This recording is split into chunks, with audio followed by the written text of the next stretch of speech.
Hey there, it's time for the Hamilton Real Estate Monthly Market Minute. And for this month, it's more of a double monthly minute as we had a hiatus in August.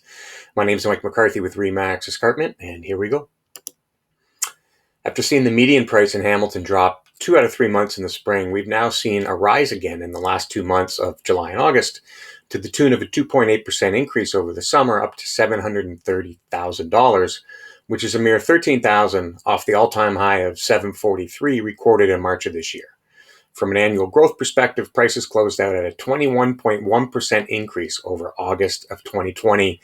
Indeed, a healthy return for homeowners.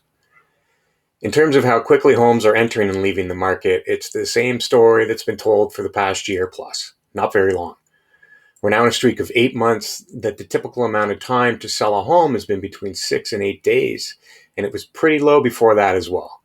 The velocity of the market remains extremely high, so don't blink on a house you're interested in, or in all likelihood, it'll be gone. The amount of inventory on the market relative to demand dropped to its lowest amount in the past 5 months and the third lowest of the past year, so our tight inventory issues are definitely remaining with us for now. We saw a typical drop in new listings over the summer, with that number down 27.6% from June and a whopping 29.5% year over year from last August, although some of that amount in last August is probably attributed to the backup inactivity from the start of COVID. And although we saw a slight uptick in sales in August from July, overall they were down 16.9% from June and 21.6% from last August. So now we see the sales to new listings ratio sitting at the end of August at 90.3%, which is incredibly high. And if you've been following this report for a while, you know that that means it's an extremely strong seller's market right now.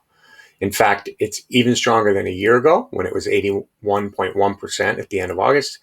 And over the last 2 months alone, it's up from 78.7 at the end of June.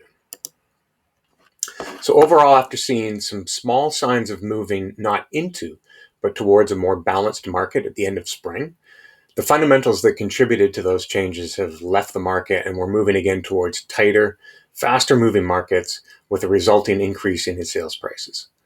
Now, the fall generally sees much more activity than the summer, so if that trend continues as expected, with the more data we'll get from the fall, we'll have a better idea of where things truly are headed in the market. But for now, things are still looking really good for sellers, and for buyers, you got to get your ducks in order if you want to be serious about making a purchase right now. And that's it for this month. I'll be back with another update next month. Until then, stay safe. And if you found this interesting and or helpful, please give it a thumbs up where you see it. If you have questions or comments, I'd love to hear from you. Please just reply to the email, and I'll take things from there. So thanks for your time. I really appreciate it. And I'll talk to you here again soon. Take care.